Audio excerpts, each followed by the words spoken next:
नमस्कार, आप देख रहे हैं हिमाचल न्यूज। आइए जानते हैं आज के प्रमुख समाचार और दिन भर की बड़ी सुर्खियां। मनाली लद्दाख मार्ग छोटे वाहनों के लिए बहाल। इस बार 2 माह पहले ही खुल गया रास्ता। मनाली लद्दाख सड़क 40 दिन बाद छोटे वाहनों के लिए बहाल हो गई है। खास बात यह है कि आमतौर पर मई माह में खुलने वाला ये मार्ग इस वर्ष करीब 2 माह पहले मार्च की शुरुआत में ही खोल दिया गया है। इससे पर्यटन सीजन को समय से पहले रफ्तार मिलने की उम्मीद है। ये मार्ग 16,500 फीट ऊंचे शिंकुला टॉप से लेकर बहाल किया गया है। अब पर्यटक शिंकुला टॉप होते हुए जांस्कर, कारगिल और नीमू के रास्ते लद्दाख तक पहुंच सकेंगे।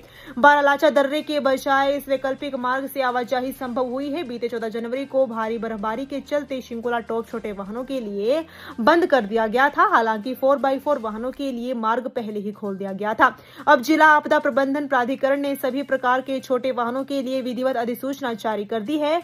मार्ग बहाल होने से लाहौल घाटी से लेकर लद्दाख तक पर्यटन कारोबारियों में उत्साह है। होटल, होमस्टे और टैक्सी संचालकों को समय से पहले पर्यटकों की आमद बढ़ने की उम्मीद है। हिमाचल में जनगणना, स्मार्टफोन, कंप्यूटर और मुख्य अनाज की भी देनी होगी जानकारी। पूछे जाएंगे 34 सवाल। प्रदेश भर में 12 मई से शुरू होने जा रही जनगणना 2027 में पहली बार लोगों को स्मार्टफोन, इंटरनेट, कंप्यूटर और लैपटॉप आदि की भी जानकारी देनी होगी। इसके अलावा परिवार के उपभोग किए जाने वाले मुख्य अनाज की भी जानकारी जनगणना में शामिल होगी। अभी तक जनगणना में आबादी के साथ मकानों की संख्या और इनके इस्तेमाल से जुड़ा रिकॉर्ड ही शामिल किया जाता था। अब अन्य सवाल भी शामिल किए गए हैं जिसमें नीति निर्धारण में इसका इस्तेमाल किया जा सके। शिमला जिला में जनगणना की तैयारियों को लेकर कर्मचारियों का प्रशिक्षण शुरू हो गया है।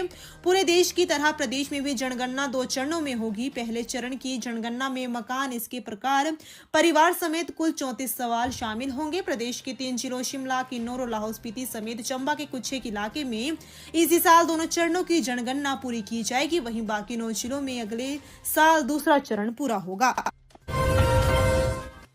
सेवा विस्तार के बीच स्वास्थ्य मंत्री धनीराम शांडिल की बेटी को प्रवक्ता से बना दिया प्रिंसिपल।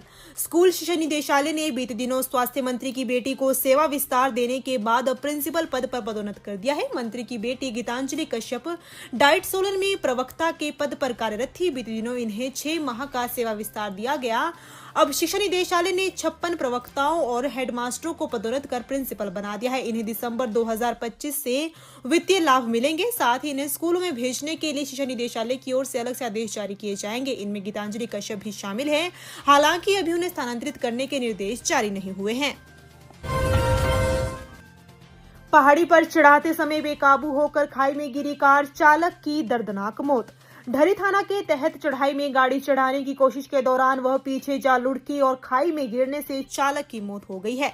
पुलिस ने शव को कब्जे में लेकर पोस्टमार्टम करवाकर देह परिजनों को सौंपकर आगामी कार्रवाई शुरू कर दी है।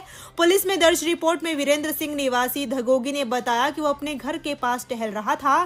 पास ही अजय कुमार द्वारा चलाई जा रही एक गाड़ी खड़ी थी। अब अजय ने गाड़ी स्टार्ट की और उसे पहाड़ी पर चढ़ाने की कोशिश की तो वह अचानक तेज गति से पीछे की ओर लुढ़क गई और एक खाई में गिर गई।